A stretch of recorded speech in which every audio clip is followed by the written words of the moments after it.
Welcome back to Crime Documentary Files. Today, we're diving into a chilling case of a serial criminal who once terrorized the people of Hong Kong.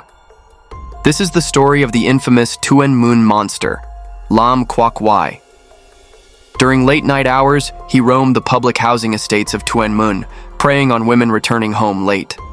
Initially, his crimes were limited to rape and robbery, but they escalated to murder. Let's uncover his transformation into a monster and the intense battle of wits between him and law enforcement. On April 24th, 1992, Tuen Mun police received a distress call from a 19-year-old girl who had been attacked in the stairwell of her apartment building.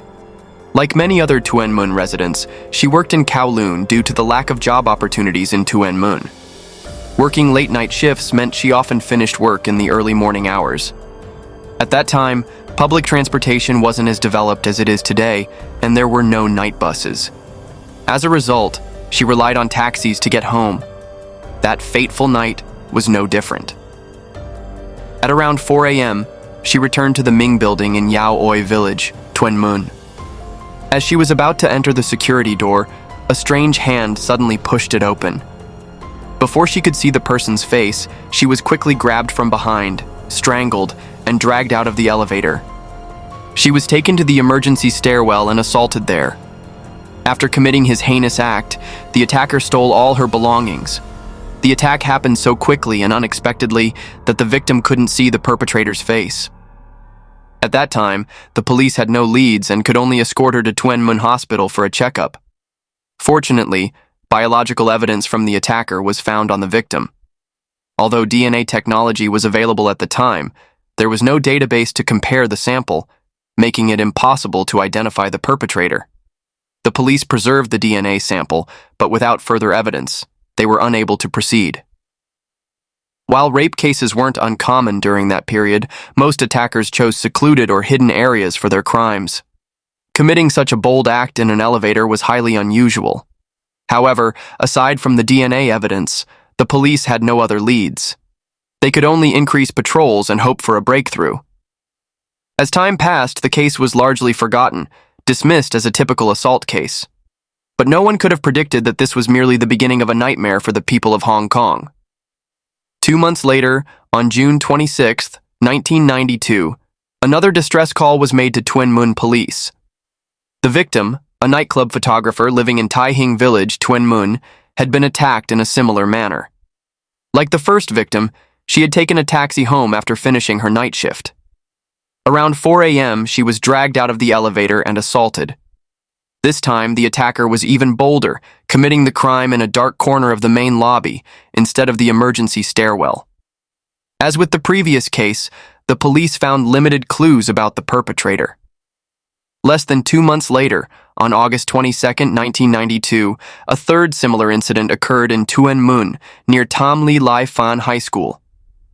The crime happened once again around 4 a.m. In just 6 months, Tuen Mun witnessed 3 horrifying cases with the same pattern. The entire area was gripped by fear. Every woman worried she might become the next victim, while men anxiously feared for the safety of their wives and daughters. How was this criminal able to continuously evade the police? What strategies would law enforcement use to catch him?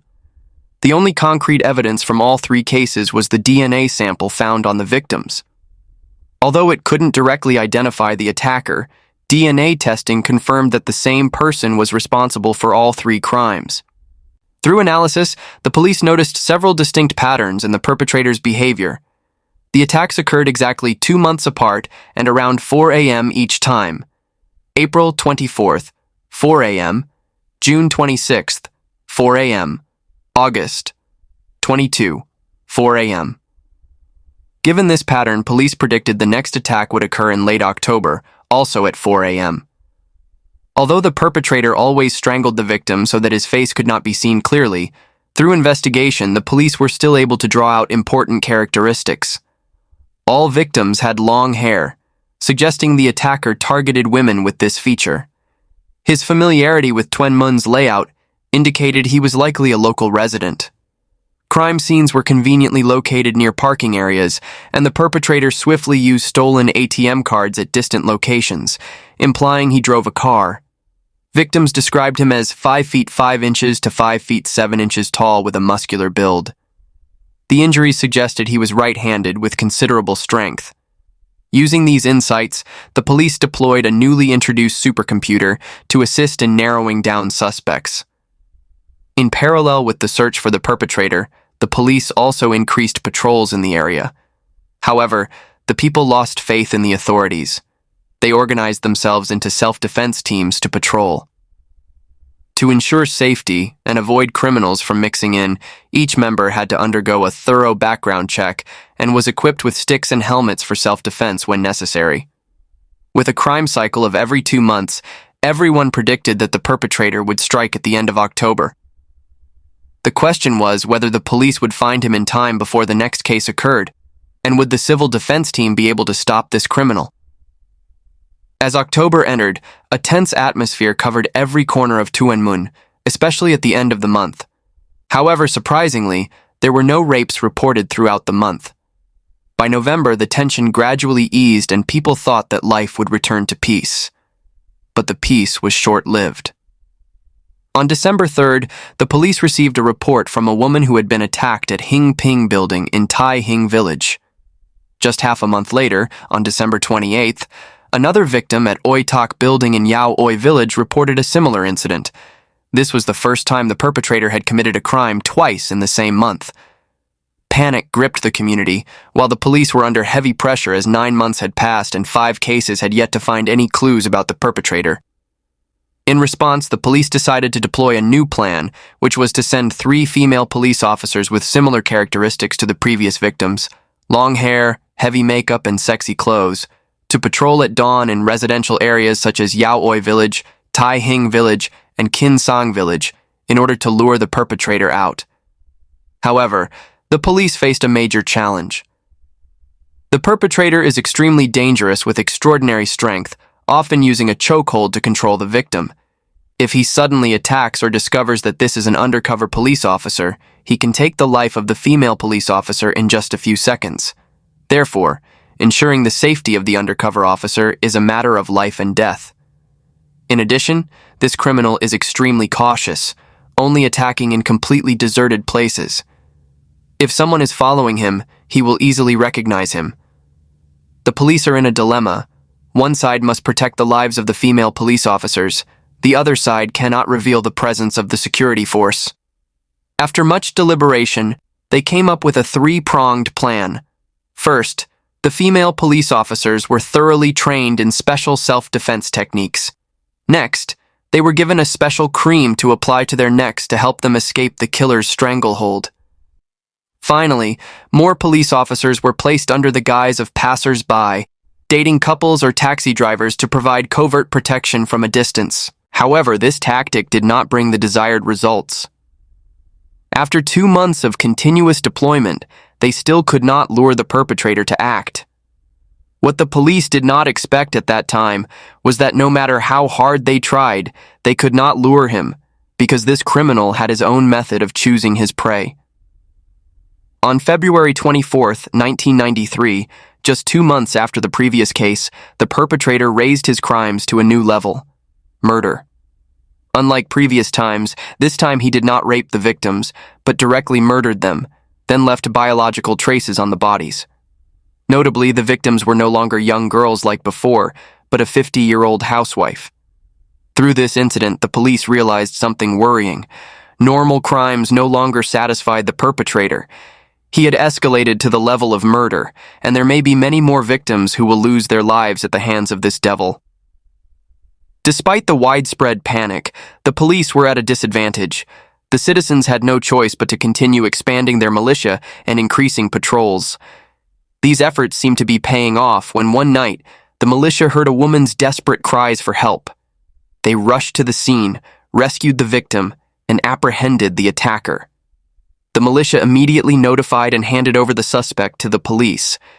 Everyone breathed a sigh of relief, thinking that they had finally caught the criminal who had caused such a terror. After interrogating the suspect, the police discreetly announced to the media that they had caught the culprit. The press quickly published this information. However, this was actually a sophisticated tactic of the police. The person arrested was not the Tuen Mun devil, but just another pervert. The police deliberately spread the news that they had caught the culprit in order to make the real criminal complacent, thinking that the pressure to catch him had decreased and that he would be less vigilant in his next crimes. But the culprit was too smart. Even under the close supervision of the police and the militia, he was still able to commit crimes and escape without leaving a trace. 2 months later, on April 14, 1993, another woman fell into the hands of the culprit. When discovered, the victim was unconscious and did not survive despite being taken to the emergency room. This is the second person to die at the hands of the Tuen Mun devil. After 7 cases, a glimmer of hope appeared when a taxi driver went to Tuen Mun police station to report a suspicious vehicle. According to him, one night at around 3 a.m., he picked up a female passenger from the 88 shopping district, now Tuen Mun Central, to Yao Oi village. On the way, he discovered a car following him. What was suspicious was that when the taxi stopped, the car suddenly turned on its headlights and shone directly at the taxi, as if it wanted to closely observe the passengers inside. Realizing that this could be an important clue, the police tried to extract information about the characteristics of the car and the driver from the taxi driver. However, due to having to deal with so many different vehicles every day, these details had faded from his memory. Not wanting to miss this valuable clue, the police came up with a bold plan to seek the help of hypnotist Yang Jitao to exploit the information hidden deep in the driver's subconscious. A miracle happened. Under the influence of hypnosis, the driver suddenly remembered clearly about the suspicious car and its driver. He described it as a white Japanese car, even remembering the model and part of the license plate. As for the driver, he remembered that he was short with slicked back hair. With this new information, the police began to narrow down the scope of their investigation to white cars in the Tuen Mun area. To avoid attracting attention, they tactfully told the car owners that they were only investigating a normal traffic accident. At this point, the police believed that they were very close to the real culprit, but they could not have imagined that this cunning criminal would quickly change his area of operation. With the killer's identity and the means of committing the crime in hand, the entire police force and the public set up a tight surveillance network throughout Tuen Mun, hoping to prevent any chance of the killer committing a crime. However, a month later, on 24th May 1993, a similar case occurred, not in Tuen Mun anymore, but at the Yikfeng building in Kwok-Wai. The victim was a 23-year-old karaoke hostess who was found lying on the first staircase. Unlike the previous cases, there were marks of beatings on the victim's face. DNA testing on the victim confirmed that this was the same perpetrator who had committed the crime in Tuen Mun. The police determined that the killer had moved to other areas.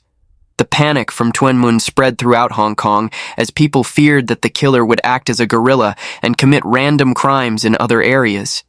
Even if the police force is increased, it is difficult to protect people everywhere.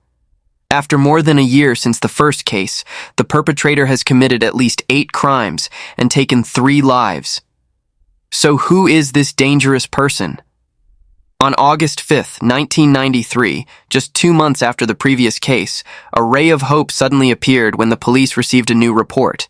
The victim initially intended to keep this a secret, but her brother discovered unusual signs in his sister's behavior. After questioning her and learning the truth, he took his sister to the police station to report it. The notable thing in the victim's statement was that after committing the crime, the perpetrator did something unusual. He asked for her phone number, and in panic, she gave it to him. This information immediately attracted special attention from the police, who determined that the perpetrator would most likely contact the victim and might even try to build a closer relationship. The police's assessment was correct. Just 1 day later, the criminal called the victim and asked her to go to the movies. Although extremely scared, the victim still followed the police's instructions and agreed to meet the perpetrator. Realizing that this might be the only chance to catch the criminal, the police set up a network of traps in the cinema, with detectives carefully disguised as theater staff and movie-going couples. At the appointed time, the perpetrator appeared. As soon as the victim confirmed that this was the perpetrator, the police immediately rushed in and arrested him. What shocked shocked the entire police force. The person who had caused the entire city to live in terror for over a year was just a young man in his early 20s. The suspect was identified as Lam Kwok-Wai, 22, a repairman. Due to his curly hair, he was known by the nickname Lion King. As the police initially analyzed, Kwok-Wai was from Tuen Mun. After his arrest, perhaps realizing that he could no longer deny it, he admitted to all his crimes. His DNA test results were completely consistent with samples collected from the previous victims. Although admitting to all the crimes, Kwok-Wai still refused to reveal the motive and details of the cases. The Inspector General in charge of the investigation found Kwok-Wai to be a lonely person and easily swayed by attention. Instead of forcing him to confess, he chose a gentler approach, like that of a brother, a friend willing to listen. Under this sincere concern, Kwok-Wai gradually opened up and told about his painful past. He was born and raised in Tuen Mun, in an unhappy family. His father was a street vendor, had a hot temper, and often beat his wife. When Kwok-Wai was only 3 years old, unable to bear the abuse, his mother left, leaving him with his father and siblings. Kwok-Wai spent his childhood alone, often wandering around parks. After his wife left, his father became even more violent. Growing up in an environment lacking maternal love and filled with violence, Kwok-Wai gradually became a lonely child, with few friends and often bullied at school. His only joy was watching TV, building models, and, most worryingly, torturing small animals. Unable to integrate into the school environment, Kwok-Wai dropped out of school early. Later, due to his involvement in fights, he was sent to a reformatory. As an adult, he seemed to follow in his father's footsteps, addicted to gambling, alcohol, and drugs. With a strong sexual desire, he often visited prostitution establishments. However, in the midst of that dark life, Kwok-Wai unexpectedly found a passion for racing. Like the previously mentioned King of the Streets, he often appeared at illegal racetracks with a reckless racing style regardless of danger. It was this reckless racing style that made his nickname Lion King known to many people. Thanks to racing and betting, Kwok-Wai earned a lot of money. And at this time, the fateful woman, the one who turned him into a devil, appeared. With a soul longing for family affection, Kwok-Wai found love from this girl. He put a lot of feelings into the relationship, even cherished a plan to build a home. But it was all just a play. The other woman only aimed at his money. After cheating all his money, she left without a word of goodbye. Since then, his heart was filled with hatred for women. He lived a more dissolute life, often got drunk and raced recklessly. On the night of the first incident, after drinking and racing on Tuen Mun Road, he suddenly saw a passenger in a taxi who looked quite similar to his ex-lover. Painful memories flooded back. Anger erupted, causing him to unconsciously follow the taxi to Yaoi village. He followed the victim into the building and committed the savage act. Kwok-Wai said that the first murder was completely unplanned, but it awakened the demon in him, fueling his dark desires and deep hatred for women with long hair. From then on, he would go out on the streets every now and then to hunt for new victims. The following cases all followed a similar pattern. He would drive and hunt for potential victims on the streets or in taxis, stalk them, and then attack. Kwok-Wai also confessed that he had committed the crime in October, only the victim did not report it to the police. A notable detail in his confession was the statement, "Everyone treats me like trash, looks down on me. I have to do something earth-shattering. I am not trash." This statement clearly reflects his desire for recognition and attention. Some people analyze that Kwok-Wai deliberately let himself be caught. Initially, he was very careful in his battle with the police. He deliberately left DNA for the police to track, but when he was not caught, he felt that he was not attracting enough attention. This led to him escalating his crimes to the level of murder, but still not being caught. Finally, losing patience, he deliberately made an obvious mistake, something a normal person would never do, to get caught by the police and become famous. Whether his motive was revenge for a failed relationship or simply a desire for fame, Kwok-Wai eventually paid an extremely high price for his series of gruesome crimes. With a large number of victims and 127 witnesses, Kwok-Wai faced many serious charges: 3 counts of murder, 8 counts of rape, and 7 counts of robbery.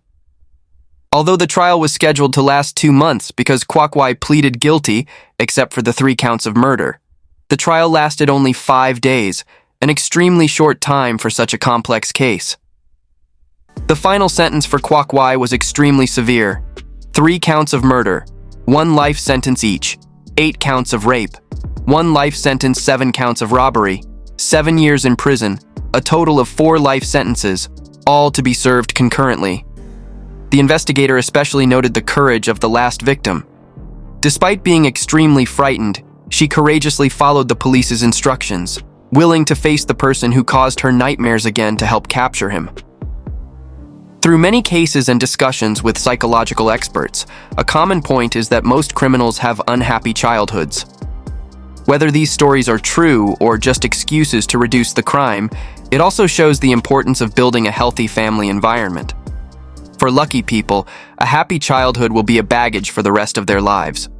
On the contrary, those who are less fortunate may have to spend their whole lives healing the wounds from their childhood, and that is today's case. What do you think about this case? Please share your thoughts in the comment section below. Thank you for watching and see you in the next videos.